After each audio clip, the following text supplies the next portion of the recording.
The king's back.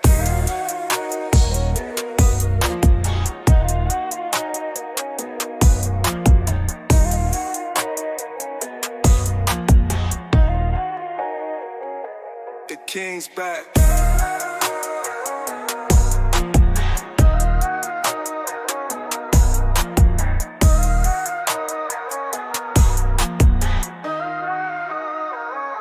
The king's back.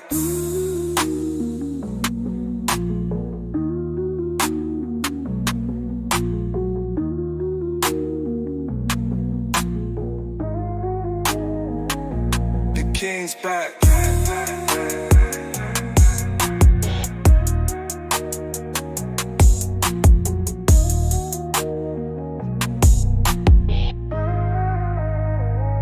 The king's back.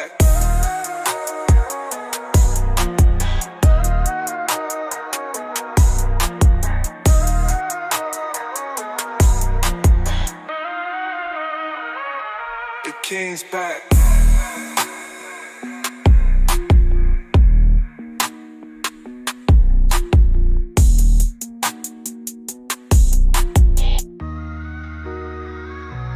The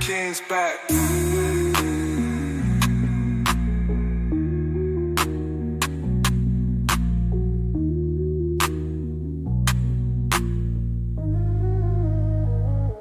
The king's back.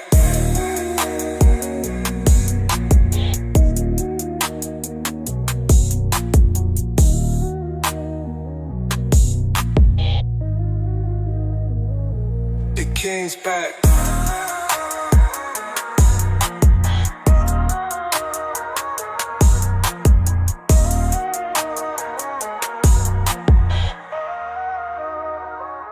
The king's back.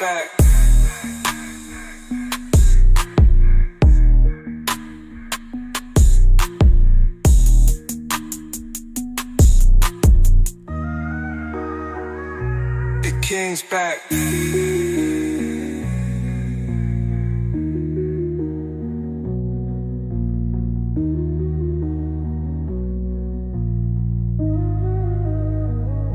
The king's back.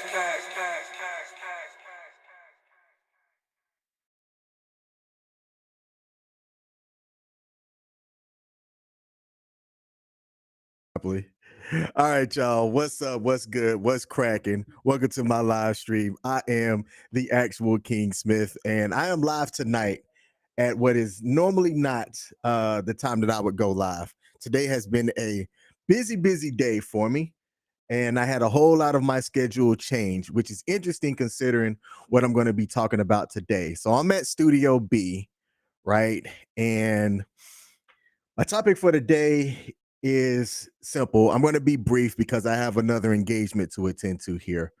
But the topic for today is the cost of success, right?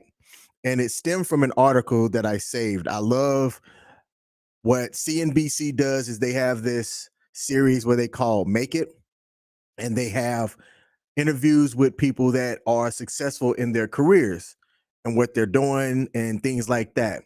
And the actress from Blackish, she grew up on there. If you followed that show, you literally watch a now young Miss Martin from the age of 9 to 18 spend that many seasons on the very successful hit show Blackish. And when you hear her talk and you hear her speak, you can tell that she's very informed, highly intelligent. Whatever she does, she's going to be successful at it.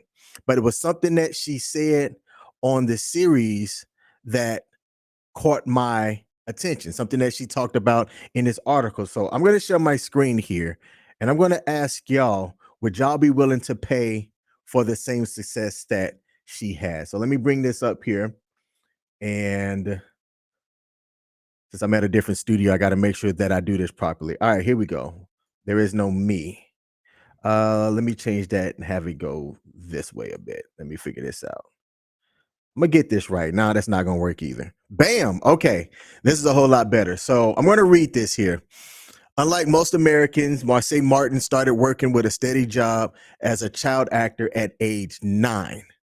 She's now 21, grew up on the show Blackish from ages 9 to 18. I talked about that earlier.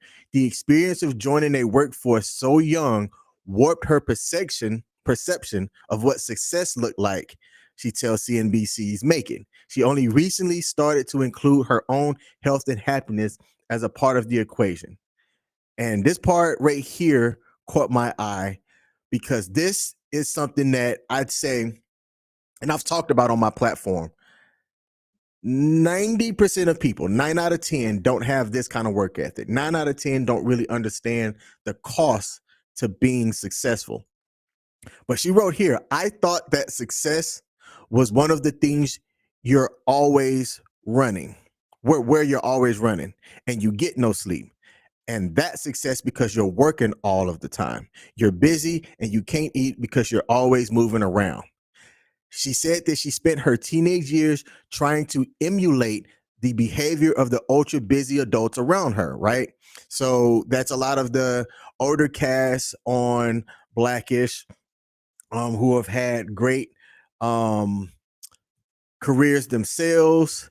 Anthony Anderson, Tracy Ellis Ross, Miles Brown is going on to, do some things. Dion Cole, Jennifer Lewis. These are people that have been in the industry and have success within their respective careers, like Dion Cole, comedian, actor.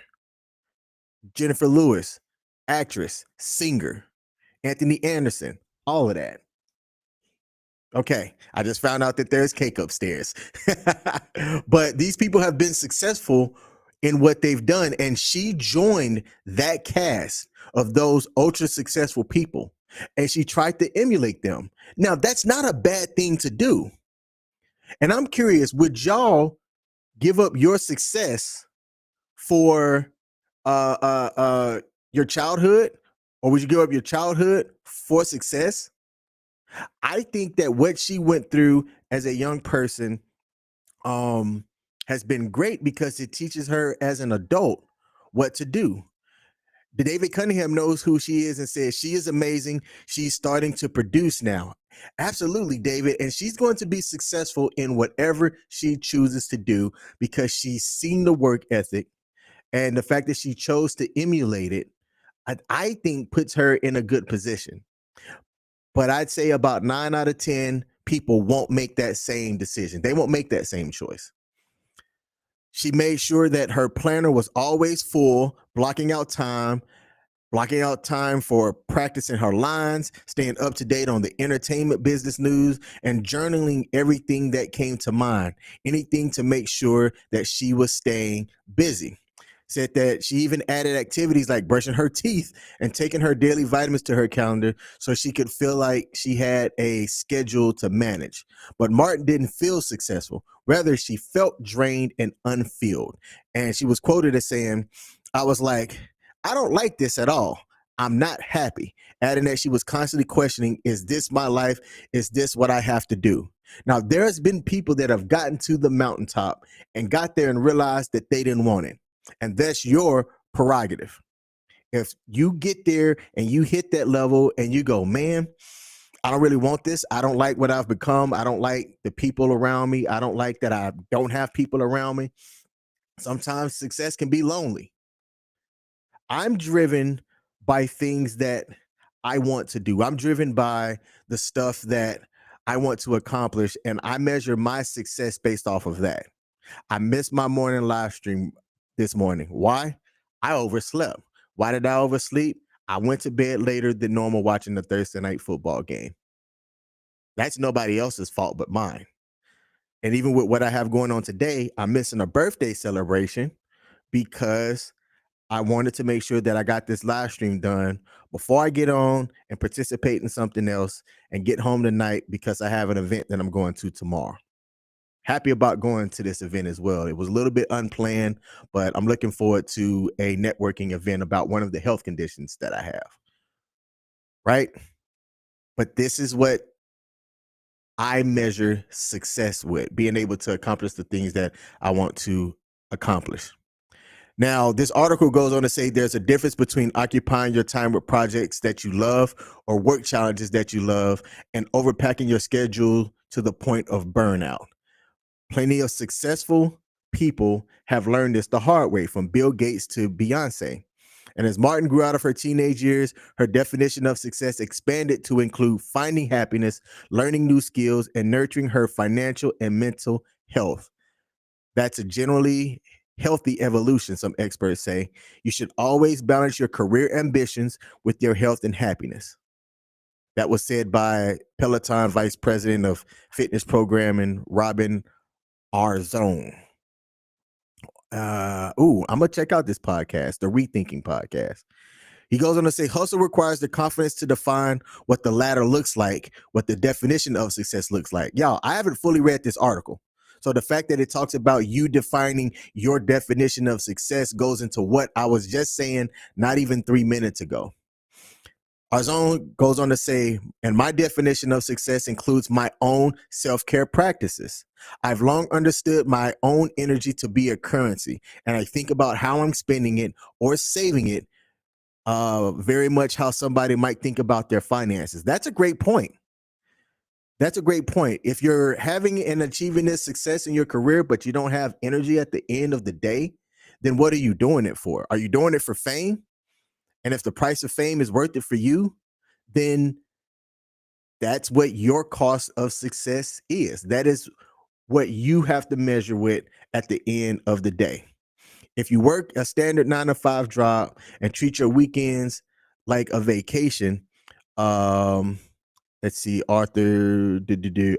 If you work a 9 to 5 job, try treating your weekends like a vacation. Take a pottery class, relax on the beach, go on a nature walk, do whatever relaxes you and recharges you that you usually don't have time for. Goes on to say, some people are like, well, the weekend is when I get to do my chores and get those done. Why don't you carve out a Saturday and then a Sunday to where you could do all of the things that you have to do? I heard a content creator by the name of Coach Greg Adams say that work-life balance is a facade. There is no such thing as work-life balance. If you want to be a normal, average individual, then I'd say try and achieve work-life balance. I don't think that you can really reach the top without having some sacrifices along the way, especially if you have a family. Some people say that their family is what drives them to be successful, and I challenge that a bit. I was in the military, and it was almost like a prerequisite to making colonel, which is one of the highest commissioned officer grades that you can make outside of a general. And most colonels, I don't think I ever knew a single colonel that was not married, right? But those that had families, to make colonel, you're typically in for a certain period of time. The military is one of those things that it was there and it was a constant. And those that were in leadership positions sacrificed a lot of time away from family for that. And if their significant others understood that, then things worked out. If their significant others didn't understand that, something was being sacrificed, either your potential for promotion or your family. That's just how it works. So I'm going to leave this after I read David's here. He says, I measure my success by achieving my goals and helping people around me. Bam. That's wonderful. Have an idea of how you're going to measure your success.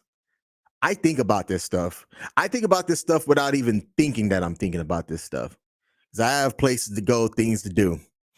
If y'all follow me on some of my platforms, I tell people around me, look, and I got this from Greg Adams, train's going this way. Get on or get left.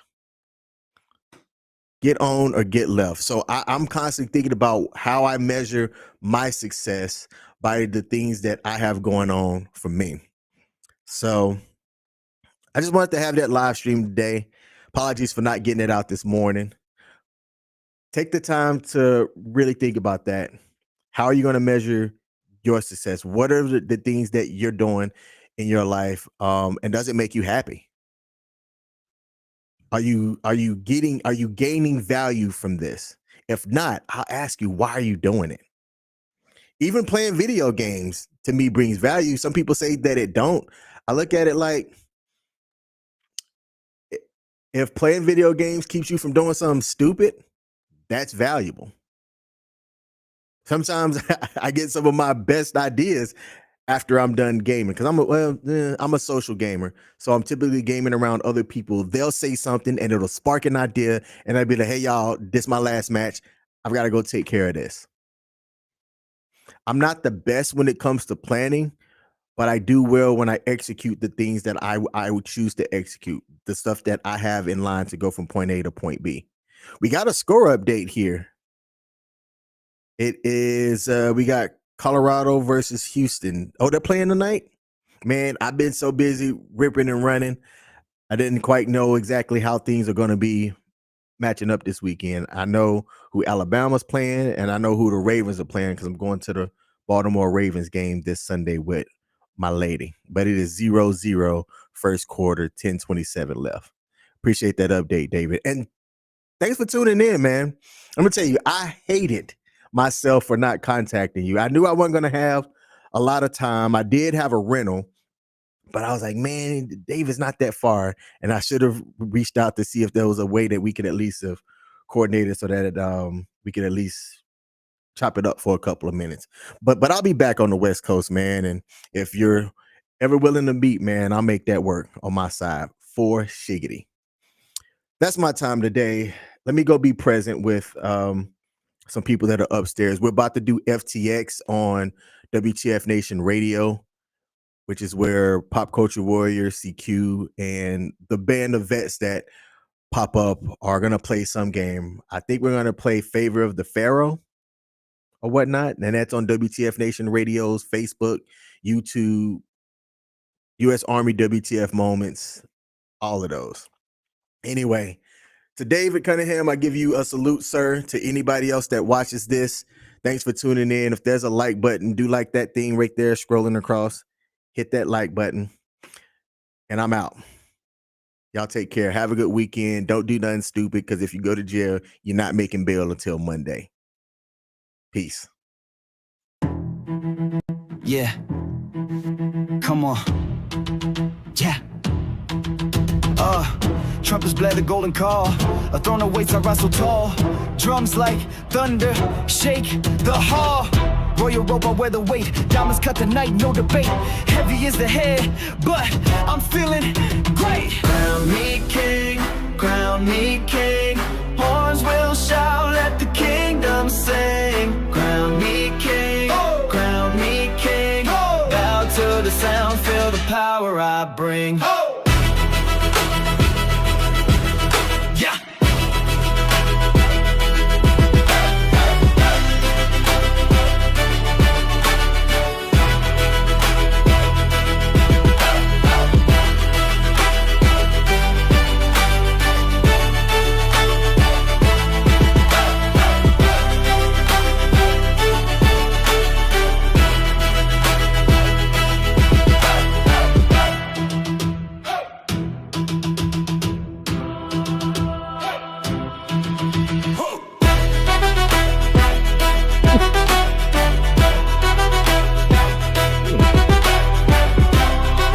What is that?